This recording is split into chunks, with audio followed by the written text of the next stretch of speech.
I was going to have a good life, my hearing loss, you know, could be something beautiful and not something that I had to be like afraid of.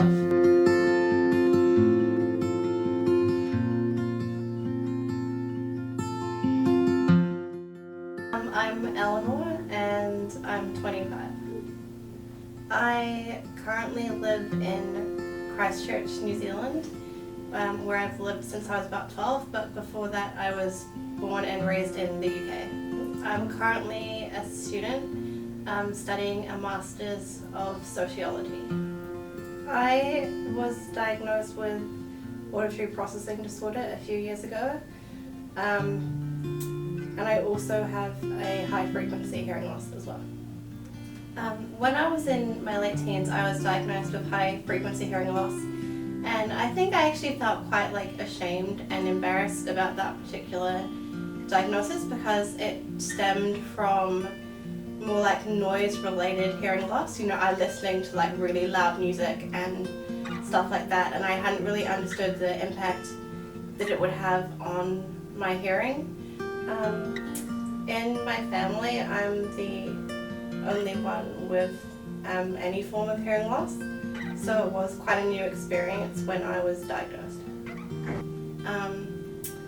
When I was diagnosed with auditory processing disorder, aka APD, I actually felt quite relieved about that diagnosis because I knew that I had a lot of issues with hearing, probably from when I was, quite a lot younger, even though it took me, up until then to be diagnosed. And it was really nice to know what was going on with me and why I couldn't hear and why I couldn't understand things.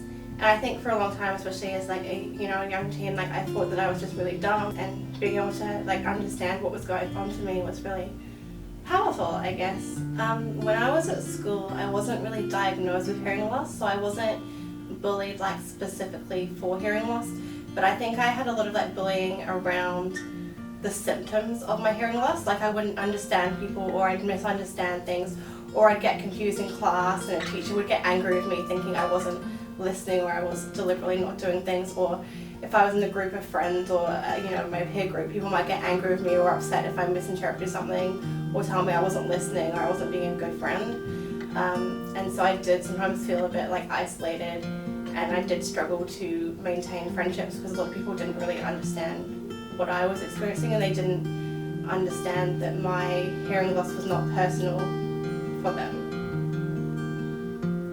I think a person that has really helped me feel more confident with having APD is my sister Annabelle.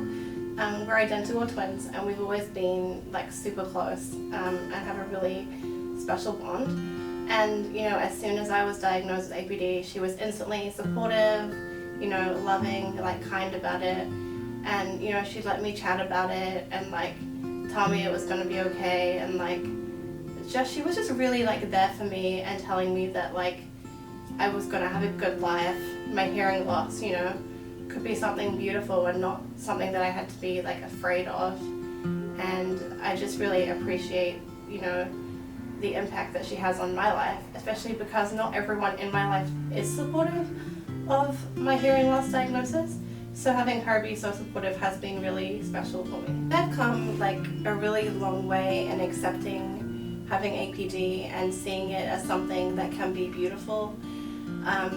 When I was first diagnosed, I felt relief at the diagnosis, but I also felt afraid and confused, especially when I found out there was no funded support for people in my position, and I felt very sometimes even more isolated and upset.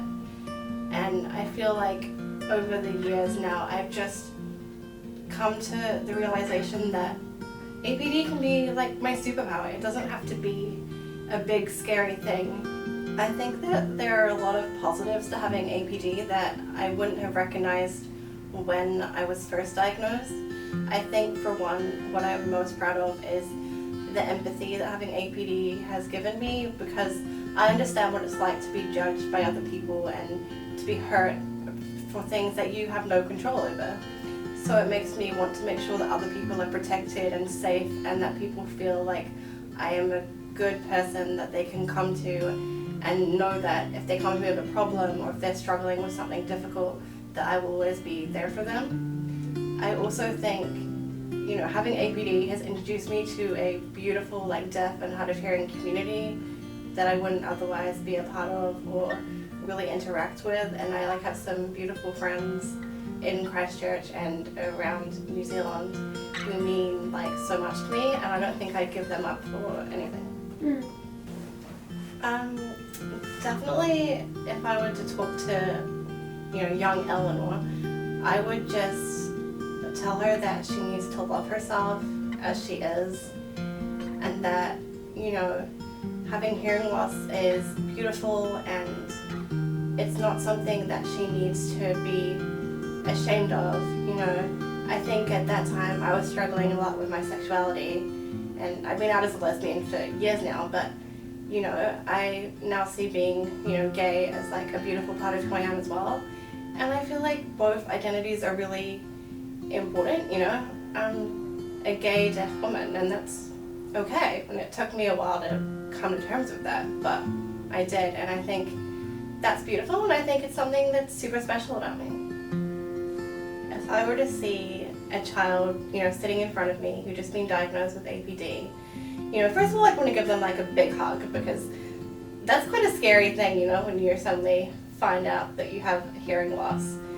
And then I just want to tell them that it's going to be okay, and they're going to be okay, that people like me and a lot of other people out there understand how they're feeling, and they're not alone. They have a community and people who love them, and that they are just wonderful the way they are and don't change for anything.